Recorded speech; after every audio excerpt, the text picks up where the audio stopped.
Hello, and welcome back to Emerging Voices, an Emerging Leaders Program podcast series. We are continuing season 2 of this podcast. Matt Markin here. Bree Harvey is out today, but she'll be back on the next episode. As mentioned last time, season 1, we were interviewing the emerging leaders in the 2024 to 2026 cohort of the Emerging Leaders Program. For this season, we're interviewing the mentors in the program. And as we continue season 2, I have the honor of interviewing Dr. Sarah Howard. Sarah, how are you? I'm great. Thanks, Matt, for having me on today. You know, we were kind of chatting a little bit before we started recording that last time we officially had a conversation on a podcast, it was on a different one. It's been a few years. And since then, you are now Dr. Sarah Howard. And I thought it could be great to maybe jump into kind of your doctoral journey, as it were. What kind of got you started in wanting to pursue a doctoral program, and what were those deciding factors? Sure. Great question. I have always loved learning. If you look at my Gallup Strengths Finder results, relator is my top, learner is my second. So I am someone who is constantly absorbing information. When I talk to other people, I describe them oftentimes as like my professional curiosities. And so I knew at some point I was likely to end up in a doctoral program. I just didn't know which one or when. And coming out of the pandemic in about 2021, I started looking more seriously at programs online. I was working part-time at the time, and so I wasn't getting any tuition benefits from my institution, and they didn't really have a good program that fit my interests. But I did find a program that was low residency. It was mostly online, asynchronous, and it combined interesting things for me, some things that were sort of in my wheelhouse and some things that I knew would stretch me a little bit. So I enrolled at Concordia University in Wisconsin in their leadership in innovation and continuous improvement program, in their EDD program. And so started coursework in January of 2022. And kind of went full speed through the program. I graduated in December of 2024. So kind of right at the tail end of 3 full years. And it was great. I was in the smallest cohort that they had enrolled. There were 3 of us. And yeah, so we got to know each other really well. It also being a small program, got to know the faculty members really well, and just really had an opportunity to explore leadership a little bit more, but also to explore sort of some of the data-informed continuous improvement practices, things like Six Sigma and Lean, that I think are really applicable in an educational space, but oftentimes they're talked about more in the business setting. And so my dissertation topic looked at employee engagement of academic advisors and the factors that contribute to advisors feeling like they are engaged in their work. That was really important to me because I think the scholarship on advisors as individuals who work in higher education is still relatively small. And the concept of employee engagement or human resource development doesn't often get talked about in educational spaces. And my role working in training new advisors and helping to provide professional development opportunities really is focused on developing the humans who are working with our students. And so, yeah, it was quite a process. Being in an online program has its perks and challenges, I would say. But I felt like I had supportive folks around me, my family, my coworkers, and my dissertation advisor. Got a little bit closer with some folks that I would consider mentors in the field as they kind of joined in on my committee, and it just opened up some new avenues of inquiry and curiosities for me. So it was great to walk across the stage a year ago officially. But yeah, I'm glad also to be done. I will say that. Yeah, I would imagine. Now, of course, you're with you and a lot of others, you're balancing, personal life, work, your education, doing the doctoral program. What's your advice to someone that's like, I'm on the fence of wanting to join and maybe pursue a doctoral program, but am I going to be able to find the time? Like, how did you find that balance with everything?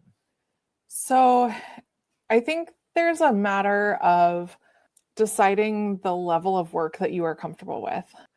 I remember a conversation early on. So we had a 3-day residency right at the start of my program where we all were on campus together. And we had a conversation about like, why is doctoral work even letter graded to begin with, right? It's much more about the competencies that you're gathering, and the skills and the knowledge that you're learning. And for most people who are pursuing that level of education, I think there's some inherent motivation, but there's also just the idea that you want to learn more. You want to maybe contribute to the field through scholarship. So I think balancing, right? It wasn't important to me to get all straight A's, right? Yeah. That was not something that I was super concerned about. I also knew that I wanted to be available for family things and to be able to go and support my kids in their activities. And so for me, that looked like generally doing reading and homework after the kids were in bed. So like 8:30 to 11 was sort of my prime time. I tend to not really be a morning person. I know Mike Giroux is up at like 4 a.m. oftentimes working on his doctoral stuff. That is not my MO. And so after the kids would go to bed, I'd spend a couple hours, reading, doing homework, etc. I also was really lucky that my supervisor was super supportive.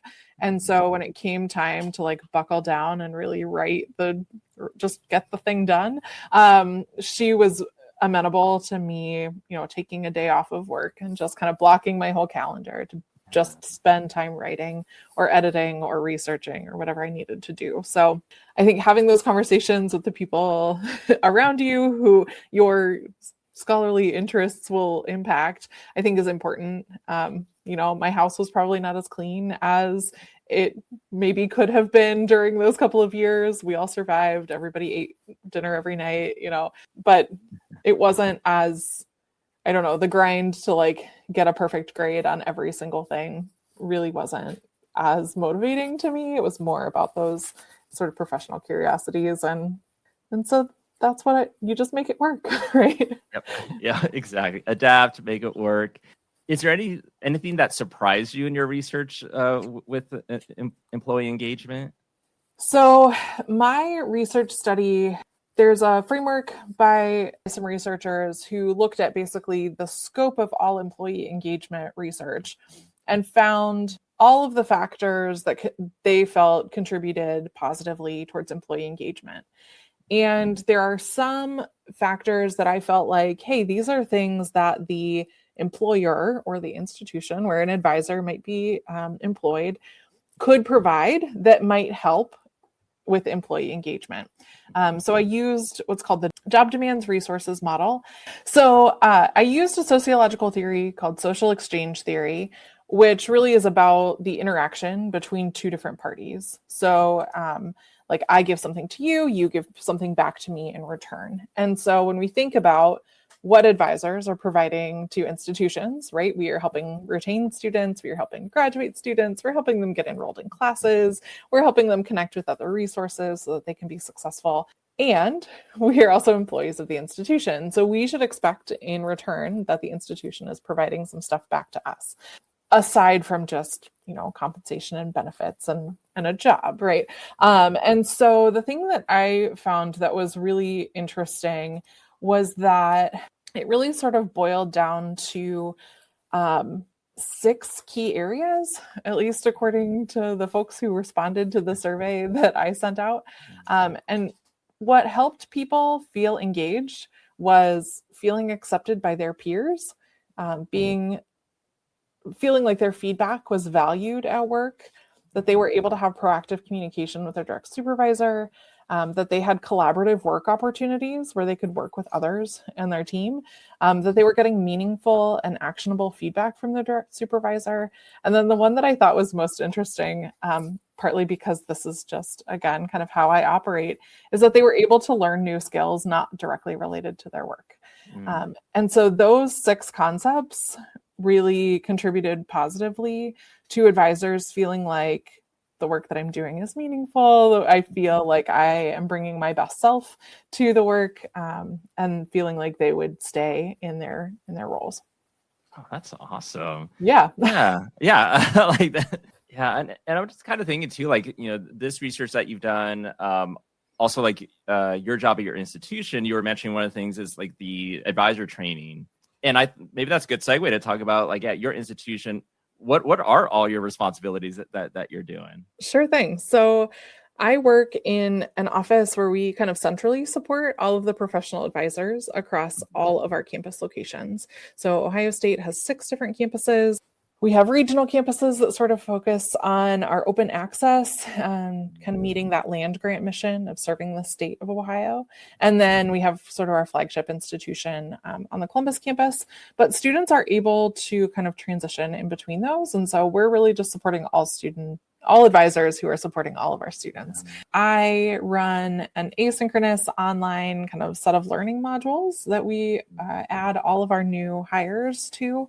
They also are kind of simultaneously getting onboarded in their department or their college. And so we're just sort of providing sort of this higher level, focusing a little bit more on the NACADA core competencies and core values, kind of making some of the required like FERPA trainings a little bit more applicable to advisors specifically, and then introducing them to the technology tools that we have and to some initial kind of campus resources that are common referrals for our students.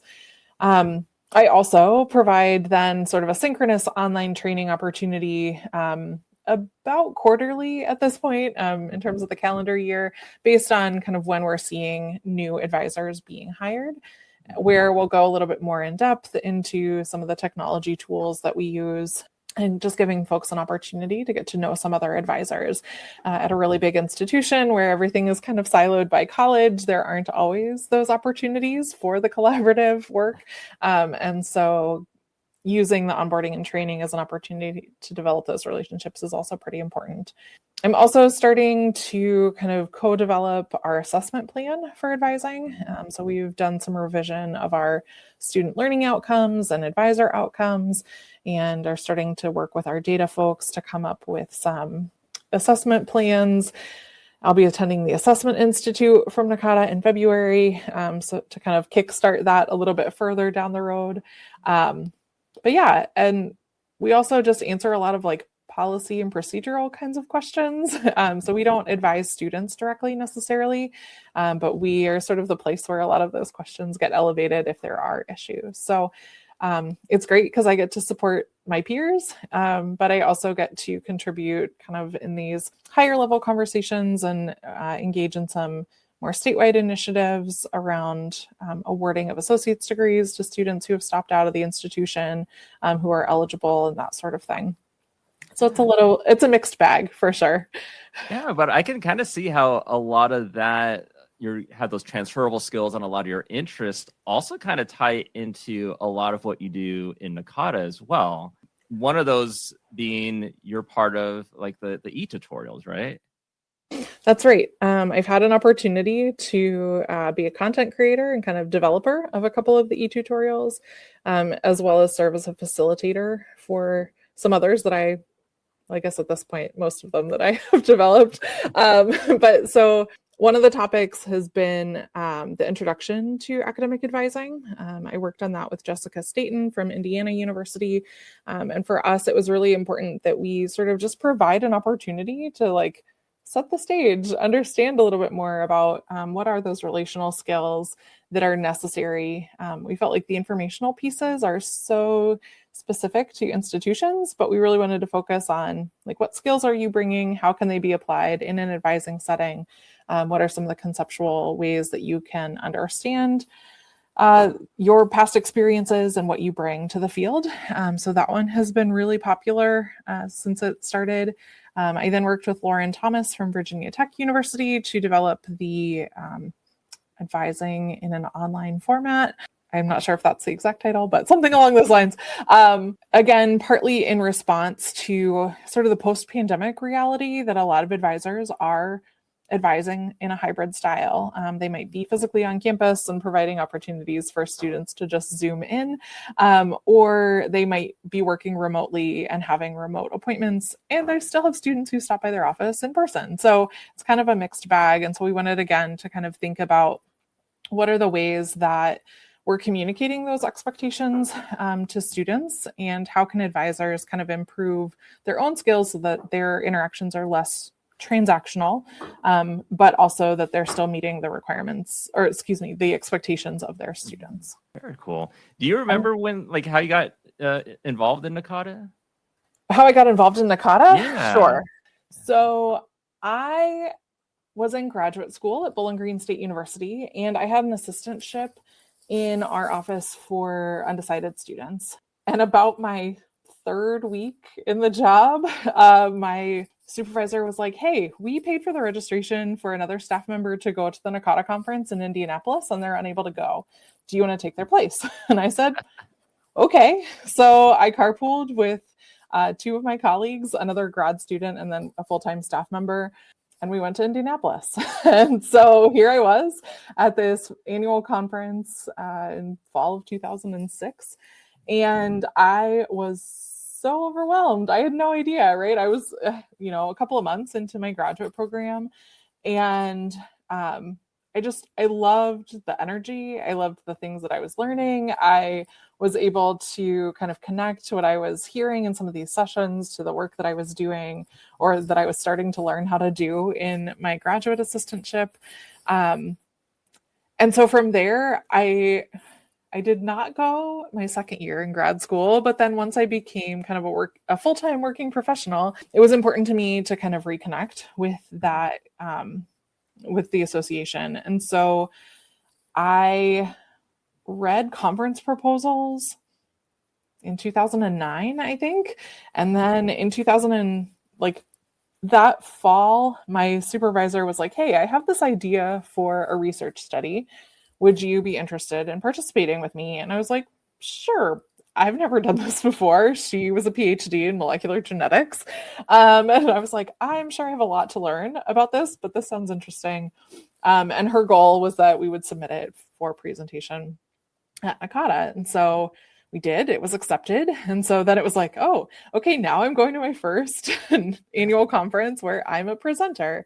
So I co-presented with one of my coworkers on, we looked at kind of the patterns of student major declaration. So we were seeing an uptick in the number of students who were interested in pursuing multiple majors. And we did some research and kind of found some patterns and some common pairings, and sort of hypothesized why might we be seeing these patterns. So it was interesting, but not work that I've really revisited since 2010. But at that conference, I joined Twitter in spring of 2009. And in the early days of Twitter, there was starting to be some connection of people who worked in higher education. So the SA chat, student affairs chat kind of became a hashtag. And partway through that 2009 year, I started connecting with some other academic advisors. And at the time, we were using academic advising as the whole hashtag, which when you only had 140 characters, was a lot. And so we kind of, as a group, kind of came to a consensus how we were going to shorten that. And I started developing this community with other advisors across the country, many of whom were involved in NACADA. And so in 2010, at the conference in Orlando, we had our very first tweet up, where we got together in person in a hotel lobby. And at that point, Laura Pasquini was the chair of the technology advising community. And she was like, hey, do you want to be on the steering committee for this? And so from then it was just like, I was hooked. I was in, I'd given a presentation. I had met these people. I had been invited to be part of the steering committee, and I don't know, the rest, as they say, is history. I've not gotten out and have just continued to find other ways to engage in the association and contribute back to the growth of other advisors for the past 15 years at this point. Yeah, but I feel like, had you not done the whole Twitter thing, would any of this still have come about? It's always that what if, and just kind of going for it and doing it and trying something. That whole digital network for me was so critical. I I am not someone who really enjoys small talk. I don't know very many people who really do, but for me, being able to go to a conference and feel like I already had established relationships with individuals because of 140 character bursts throughout the digital space, that made such a difference for me. And I think it also gave me a space to kind of develop my voice as a professional. That, I don't know, in some ways I feel like kind of the grandma of the advising podcast, because we had a long-standing community chat on Twitter every Tuesday around lunchtime for at least 8 years, maybe close to 10. And it was an opportunity to kind of explore various topics, to get to know people, to bring in new professionals. I'm seeing now, as I'm answering a lot of these questions, there's been a lot of mentoring like in my background. So my connection to ELP in that way definitely makes a lot of sense. But that digital space, even though I have deactivated and deleted my Twitter account for various other reasons, I think it really gave an opportunity to continue those conversations beyond just the in-person gatherings that NACADA facilitated. I also kind of think that's part of why I never got super involved in my region, because I felt like I have these connections all over the country with all these other amazing professionals who I was communicating with really regularly. And so that just made the whole association feel so much smaller and much more meaningful to me.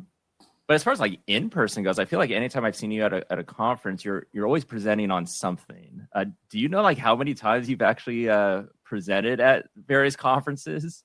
I think, let's see, I probably have over 25 conference presentations. And like, go big or go home, right? Generally, I'm presenting like 2 or 3 times at a conference. And so, yeah, and they've been on all different types of topics, everything from quick like tech tips, so how to manage your email as an advisor who gets probably a ton of emails, and using LinkedIn as a major exploration tool, to creating a competency model for advising leadership with David Spite and Mike Giroux. And again, I'm just one of those kinds of people who is curious about things, and I like to bring folks together. So I'm actually talking with David and Mike at the moment about, we had a previous conversation about the ways in which our coaching our kids' sports has influenced the ways that we kind of work with other people in our professional lives. So we're thinking about putting that together as a proposal for Oklahoma City. But I think when you have an idea, it is great to share it, whether that is in written form, whether that's a presentation. And so I've had the opportunity, and I've had, thankfully, the institution support to be able to go to all these conferences. But I really enjoy that. I like presenting, and yeah, so I've got a whole bunch on my resume. Yeah, no, I like how creative those topics are. And Bree and I were talking about this the other day about like, if you have an idea, throw all your ideas against the wall and see what sticks, and run with it. And even if you think it might be a niche topic, there's probably plenty of people at a conference that will find that topic interesting and go to it. I mean, one of the presentations that I gave at an annual conference was how to write a conference proposal. You would think that's a really like base level kind of topic, but I had a ton of people who came, and they were all really interested and engaged, and gave them an opportunity to kind of peel back the layers behind. Like, that can be such a barrier if you feel like, oh my gosh, I don't even have a good idea to start with. How could I take some random idea that I have, or my experience that I have, or this outside perspective that I've brought to my work in higher education, and how can I present that to my peers? Yeah. And the reality is you can, right? Like, we are better professionals when we have that diverse perspective, when we can consider ways that theories from outside of advising influence the work that we do as advisors, when we have people with different backgrounds who didn't all just come through a higher ed grad program and straight into the world of work, right? Like, we're all better exploring those ideas together. But you have to submit something first, right? Like, you have to put that in writing. You have to articulate your ideas. I mean, honestly, I still kind of resurrect that presentation. I'm doing it for our campus in a month, just to encourage more folks to think about how can you partner at your own institution with people who are doing similar work, or how might you find collaborators across institutions to get maybe different perspectives on the topic that you want to present about. But that's how we continue to get better as a profession, is to share those ideas and to put them out there in the world. Yeah, and also kind of to share those ideas also in the form of scholarly writing. And I know that's something else that you've had an interest in, and you've published in as well. And this kind of ties in with Emerging Leaders Program, because I remember at the Emerging Leaders, like the new orientation session that we had to attend at the 2024 annual conference in Pittsburgh, is there was a time where we as mentors got to walk around to the other emerging leaders and kind of see what their interests are. And quite a few of them had an interest in wanting to write. And I know a lot of them gravitated to you to be like, hey, what tips do you have? Do you remember those conversations and kind of the advice that you gave some of the emerging leaders? So I think there's a couple of pieces here. I fell into the writing side of things in NACADA kind of on purpose, but also kind of on accident. I remember attending, I don't know, probably like 2011, a session that Marcia Miller did at an annual conference about writing for NACADA. And at the time, I was like, this is great. I'm really interested. I have nothing to contribute, right? Like, that was sort of the feeling.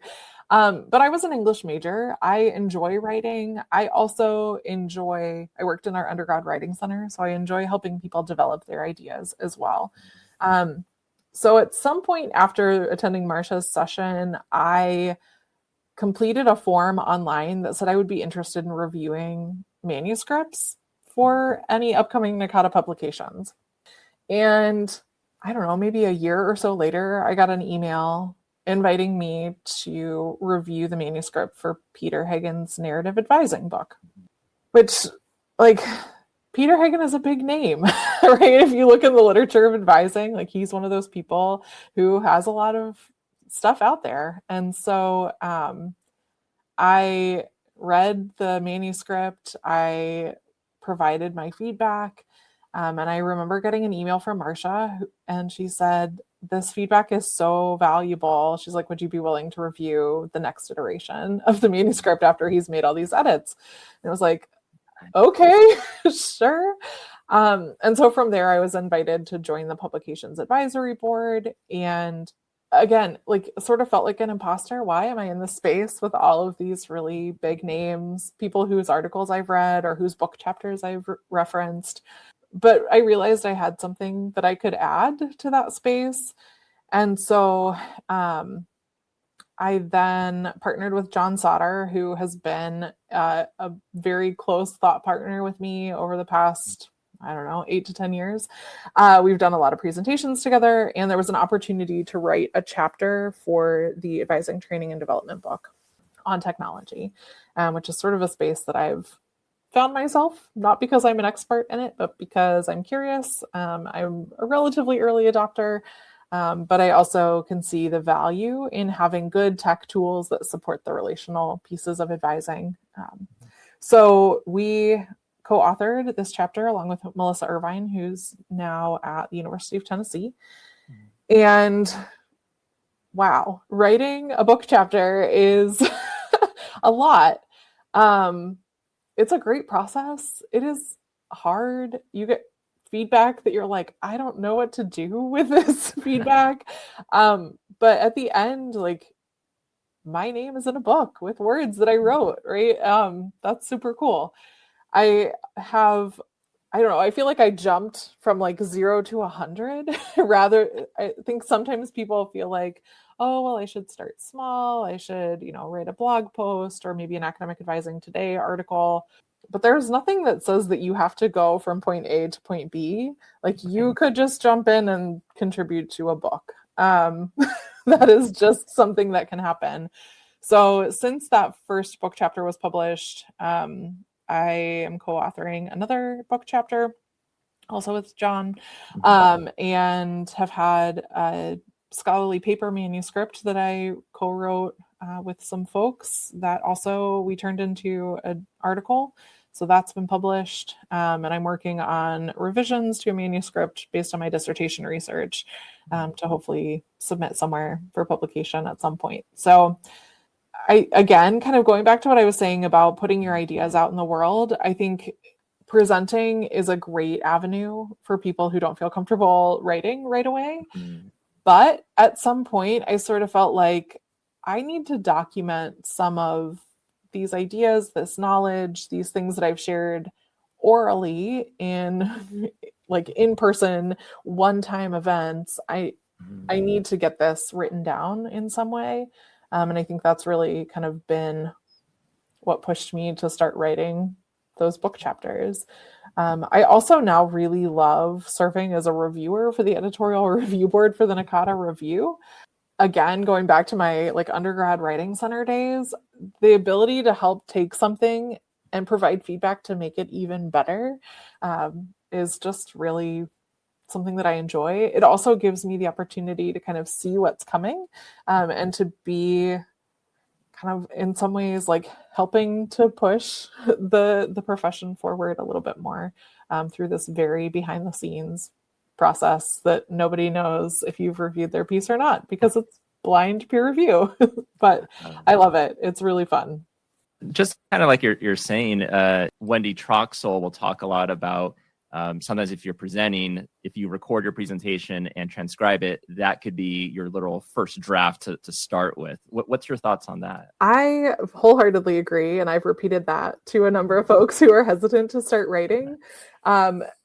One of my emerging leaders, Kate Earnhardt, who was featured in season 1, she has a goal of writing and she's given a presentation a couple of times. And I told her before she presented for annual, I said, you should record this. You should record your practice and then you have a draft. Because for her, again, it was that roadblock. I'm not good with words. I have a hard time expressing myself in written format. And I'm like, yeah, but you know what you're talking about. And you've given this presentation multiple times. Just record it, have it transcribed, and then you start from there, right? At least then you're not at the very start feeling like you're stuck. It's a process that I've used a couple of times. When I was writing my dissertation, there would be some things that I just would like talk out loud. Like, what is the idea that I'm trying to convey? And then once I had somewhere to start, it's sometimes easier to respond or to provide feedback or to edit your own words. But yeah, I wholeheartedly agree with that process. Nice. Now you're mentioning Kate, so I think this could be a good transition to talk about being a mentor in the Emerging Leaders program. Aside from Kate, you also have someone else that's also in what they call your pod. My pod, yeah. So Imani Hill, who's a Winston-Salem State University, is my second pod squad person. Yeah. This is my second go around being a mentor, and I don't know, I really enjoy it. I like the pod format because it gives me an opportunity to get to know more emerging leaders, number one, but also we can bounce ideas off of each other. Our pod has sort of fallen into a pattern of like individual meetings every once in a while and then group meetings every once in a while. So it gives a chance for me to get to know each of them individually, but also to let them get to know each other, talk about goals and progress individually, but also together, and kind of figure out what supports we can help one another with. So it's been a great experience the second time through ELP. Yeah, good folks. Yeah, and so this is your second time around through this. What makes you keep wanting to come back? And will there be a third time? I don't know. We'll see. I'll take a little hiatus. I think I've got some other things in the hopper that I'm looking at picking up. So I actually applied to be a emerging leader in ELP and was told that I already was too involved. And so I was like, I don't know what to do with this. But I continued in the places where I was involved. I became the chair of an advising community back in 2015, and then decided, you know what, I maybe do know a fair amount about the association and about how to get people connected and ways that they could kind of contribute their thoughts and ideas to the profession. And so I applied as a mentor for the 2018 class. I felt a little imposterish at the time because it was like, okay, 3 years ago I applied as a leader and was told I had too much experience. I don't know that much has really changed, but now apparently I have enough experience to be a mentor. Sure, why not? But what I realized through that first go around as a mentor was it's really about the relationship, right? Like you get to know someone else, you can champion them when they are needing a little bit of a boost. You can commiserate with them when they get feedback that's really hard. You can make connections with folks that are in your own network to help them continue to advance on their goals. And so it just sort of made sense based on the role that I have at my institution and training and providing professional development opportunities for a bunch of people at my institution. I'm like, I can do this too for other folks and get them a little bit more involved in NACADA as an association. And that's really what brought me back. The idea of being a mentor in the first kind of revised version of the ELP was a little nerve-wracking at first because it was like, okay, what's really going on? How's this pod thing going to work? But overall, it really is about the relationship. It is easy in a lot of regards to just be a listening ear, to be a supportive thought partner, and to, make the best of those connections that I have within the association to help advance the ideas and goals of these other folks who maybe aren't as connected quite yet. But I think your experience is a great example, because I think sometimes people have this misconception about the Emerging Leaders Program that you had to have been an emerging leader to also then later on be a mentor. And it's like, no, you don't have to go that route. Nope. And any advice that you have for someone that is wanting to maybe apply as a mentor? Because I think also sometimes too is people see that 2-year commitment. They're like, oh gosh, I don't know if that's going to be able to work out. And granted, for some, it may not. But, you were mentioning with those on your pod squad that originally, that you kind of gone from some group meetings, some individual meetings. But do you feel that for you, that's taking a lot out of your time, or it's still been able to balance out well with everything else you have going on? I think it's been a pretty good balance. Mm-hmm. We have been meeting kind of as a whole group, maybe every 3 or 4 months with everybody in Emerging Leaders. And then I've been kind of having either these individual meetings or small pod meetings, maybe once a month. So it's about an hour. And then there's some communication back and forth every once in a while. I'll get a text from Amani or Kate and be like, hey, this is going on. Or do you have any ideas about how you can do this? Or in the WhatsApp group chat that we have for all the emerging leaders, we'll get a notification every once in a while, like, hey, can somebody help with this, that, or the other? And so I might schedule an additional touch base with somebody else who's not in my pod. But I see this also informing the work that I do because most of the emerging leaders are at least earlier in their career than I am at this point. And so it's also helpful for me to get to know what sorts of issues they're seeing, what's happening on other campuses, student issues, because I don't have that many students that I interface with on a regular basis. And so those conversations, even if they are kind of in the context of an emerging leaders connection, they also are informing my day-to-day job. in ways that I don't know that I would have pinpointed right at the beginning. But there's always opportunity for learning. There's always opportunity for reflection, personal reflection. Why am I still doing this work? Why am I in the field? Is this still the right thing for me to be doing? How do I want to contribute to NACADA? How do I want to contribute to my work at my own institution? And I feel like being a mentor kind of provides the space for some of that to happen as well. Now, of everything that you've done within NACADA, all the contributions, the leadership positions, has there been something that you've done in NACADA or leadership position you've been in that has been, whether it's been the most fun or most challenging, the most something? I think the thing that I've done in NACADA that I would say I'm probably the most proud of is bringing to realization the tech labs that happened at the annual conferences. When I was on the steering committee for the technology advising community, we had started these conversations about like, wouldn't it be great if there were opportunities at the conference to just get together and like share practical tips for technology tools that advisors could attend, and they could just take those back and use them immediately. So we kind of tumbled this idea around, and when I became chair, I was like, all right, we're going to do this. I don't know how, but we're going to make this happen. And so 2017, I think, was the first time that we offered those tech labs. They were sort of like a conference adjacent. We started out in a lobby space. We had a screen and a projector and some standing room. Right. That was our first setup. But we had folks volunteering their time to be a presenter for a short 25-minute, very skills-based, practical technology application presentation.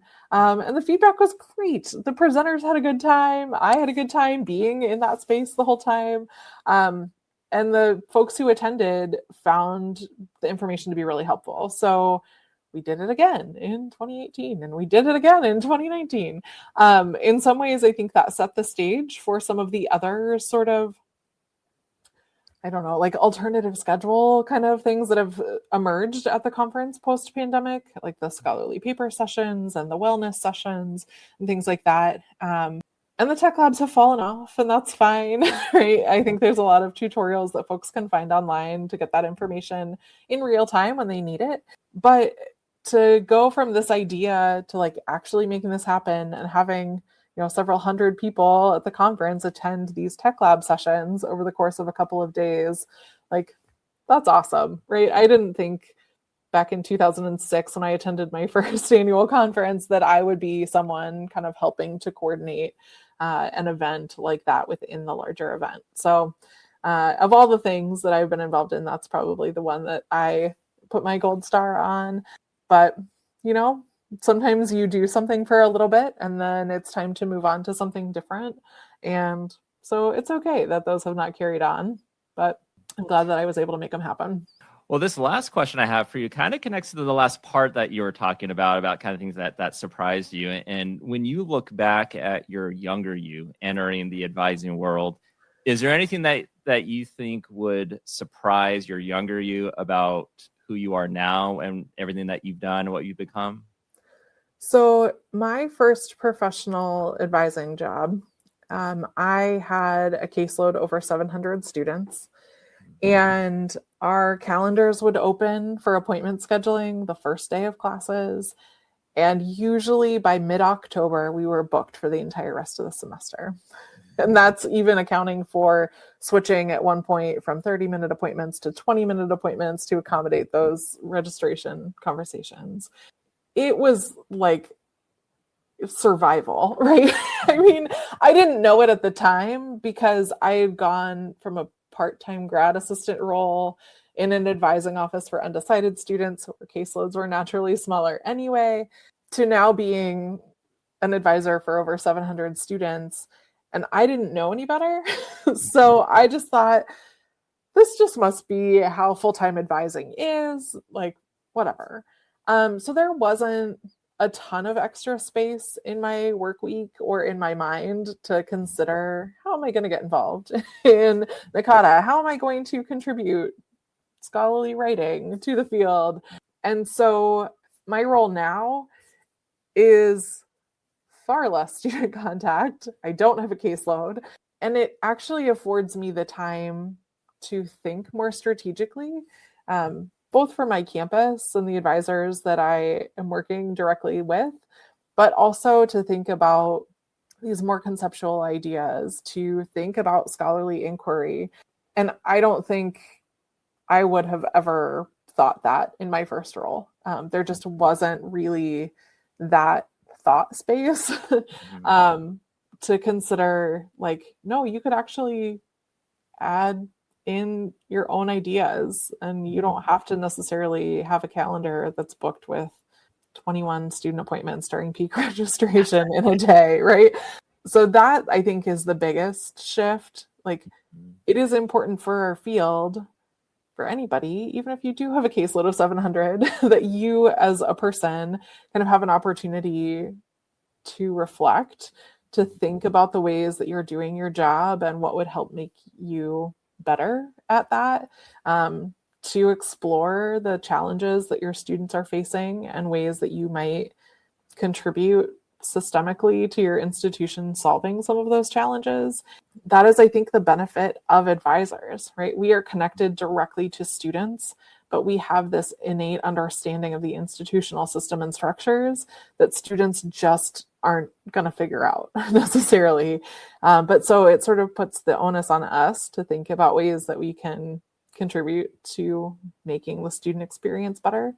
I think as our technology tools become easier to help support students in their scheduling and long-term planning and all of that, our role as advisors is really truly that relational component, that students have someone that they can talk to, that students can be asked deep and reflective questions and have a space to explore those with somebody that they feel comfortable with. And also that advisors can hear challenges that are coming up from the students and advocate upwards to make those changes. I didn't feel like I had that space when I first started out. And I think that's been the biggest thing that I've seen shift in me, is just the interest in doing that sort of advocacy and connection work.